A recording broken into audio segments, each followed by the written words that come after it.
वहाँ के बिल जो लोग पंखा इस्तेमाल नहीं करते उनके पास 2-2, 3-3 लाख के बिल आ रहे हैं।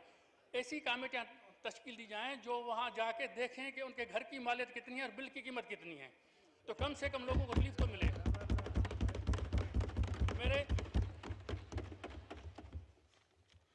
मेरा बिलों की हालत यह है कि मेरे हलके में एक पंपिंग स्टेशन है बोदलो और करूचो, वो 3 साल से बंद पड़ी हुई है, गवर्नमेंट की है, लेकिन उसको बिलिंग हो रही है, बिलिंग वसूल हो रही है।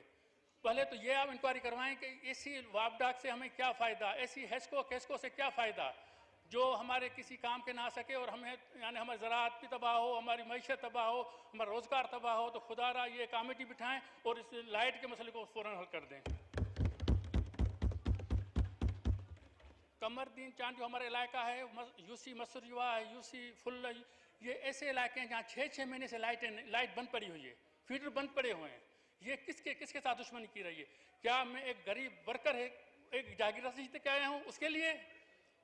जो जागीरदार था, जो हमेशा यहाँ का एक बहुत बड़ा डॉन था, उससे जीतने का सजा मुझे मिल रही है, मेरे हल्के को मिल रही है। इसको खुदारा आप देखें। सर, वहाँ के आवाम के साथ बहुत जुल्म हो रहा है। एसी बनाए जाएं जिससे कि इंसान की कमर कम से कम सीधी हो जाए। ट्रांसफार्मर जो जलते हैं वो भी लोग कंज्यूमर खुद बनाते हैं, वो आपदा वाले नहीं बना के देते। जनाब चेयरमैन साहब, मैं कहता हूं कि ये मोटरवे का नाम अमीर हाईवे रखा जाए। वहाँ पर न पब्लिक ट्रांसपोर्ट चलती है न गुड्स ट्रांसपोर्ट चलती है, फ़कत पजेरो, पराडो और कारें चलती हैं। 5 रुपये से लेकर 15 रुपये फी किलोमीटर टैक्स है, जो टोल टैक्स जिसको कहा जाए, उसको कम करें कि जैसे कम से कम आम गुड्स वाला वहाँ आए और ट्रांसपोर्टेशन सही हो और गरीब को तो फ़ायदा मिले, पब्लिक को फ़ायदा मिले। मैं ये भी गुजारिश करूँगा कि जो टोल टैक्स, आप ज़रा तवज्जो दें चेयरमैन साहब, जो टोल टैक्स, आप भी कुछ सुन रहे हैं जी? वो सुने, अच्छी तरह सुने, मैं आज दिल की बातें कर रहा हूँ, आज पहली मरतबा मौका मुझे मिला है। जो टोल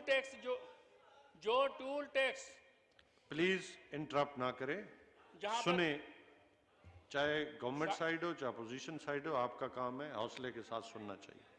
जो टोल टैक्स जिनके दोनों तरफ लोकल लोगों की ज़मीनें हैं, उनके स्टूडेंट जाते हैं स्कूल कॉलेज जाते हैं, नौकरी पे रोज़ाना लोग जाते हैं, या एग्रीकल्चर का जो वहाँ से ट्रांसपोर्टेशन होती है, लोकल ट्रांसपोर्टेशन, उनके ऊपर टोल टैक्स माफ़ किया जाए। मैंने मिनिस्टर साहब को आप 2 साल से गुजारिश कर रहा हूँ, लेकिन उस पर कोई वो कान नहीं धर रहे।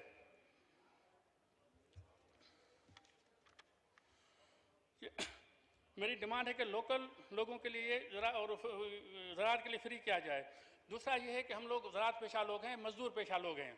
हमारा गन्ना जब भी कभी मिल में जाता है, पंजाब हो सिंध हो कहीं पर भी, तो मैं एक आपसे ज़ाती तौर पर रिक्वेस्ट करूँगा कि आप ऐसी पॉलिसी बनाएं जिसमें जब हमारा CPR आ जाए तो मिल पाबंद न हो पेमेंट देने की, बैंक पाबंद हो, कम से कम हमें वक्त पे पैसे मिल जाएं।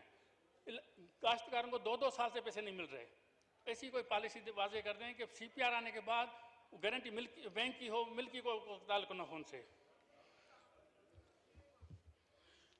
दूसरा ये खाने पीने की चीज़ें और मेडिसन, इस पर खास तवज्जो दी जाए और इनके टैक्स ख़त्म किए जाएं। और बाहर से जो ये कुत्तों का खानों, ये बिल्लों का खाने आते हैं, ये तरह इनको बंद करवा दें, ये इम्पोर्ट ये बंद कर दें, कम से कम मुल्क के ऊपर तवज्जो दें।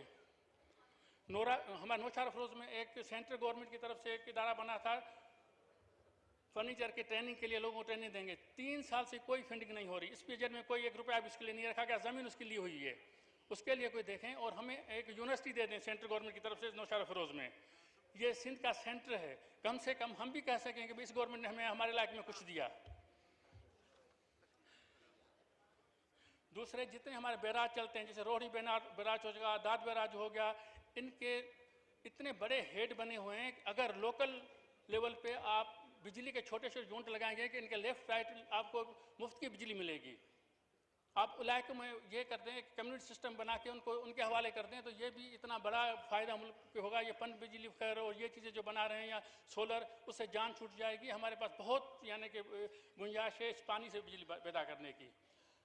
दाद बैराज है और रोहड़ी कैनाल या दूसरे हमारे बड़े कैनाल, उसमें पहले जैसे पुराने दौर में वापडा बड़ी स्कीमें देती थी, अभी भी आप स्कीम दे दें जैसे इनको लाइनिंग की जाए कि कम से कम सेम और थोर का मसला ख़त्म हुआ हमारे इलाके का। जहाँ तक हर एक मुल्क, हर एक इलाका वो अपने जायज़ हिस्से के ऊपर चलता है।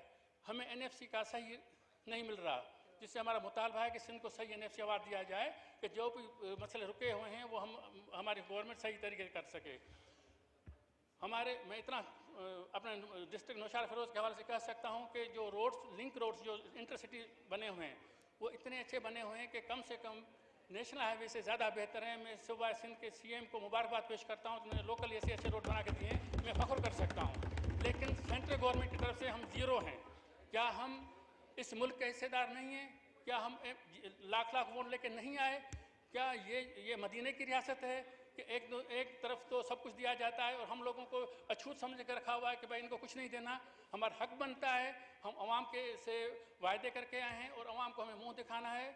जहाँ पर अगर आप कुछ नहीं दे सकते, आपकी गवर्नमेंट कुछ नहीं दे सकती, तो ये रुसवाई इसी गवर्नमेंट की है। लेकिन यहाँ मदीने, मुझे ऐसे थोड़ा बात करने के दें, ऐसा ना करें, यहाँ मदीने की रियासत का नाम ख़त्म कर दें, कोई कूफे का नाम रख दें, कोई और नाम रख लें, ये नाम से मैच नहीं करते हैं तो इंसाफ करें। मुझे बहुत अफसोस है इस बात का। जी वाइंड अप प्लीज जुल्फ़िकार साहब। सर देखें सर, ऐसा न करें सर, दूसरे आप अपना टाइम देख लें। सर मैंने देख लिया, थोड़ा मैं भी पहली मरतबा बात कर रहा हूँ सर। मैं इसलिए आपको रोका नहीं कि आप बोलें।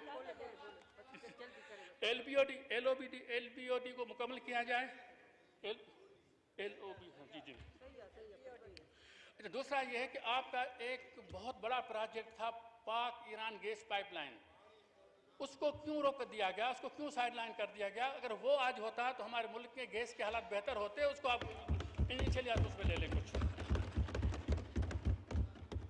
और दूसरा एक मेरा बिल्कुल एहतजाज भी आज है कि सेंट्रल गवर्नमेंट की तरफ से जो भी इख्तियारात आते हैं नौकरियों के, जॉब्स के, उसमें सिंध के लिए फ़कत लोअर पोस्ट हैं। ये क्या माजरा है? अगर कहेंगे मैं आपको पूरी डिटेल दे दूंगा, ये नहीं होना चाहिए। आप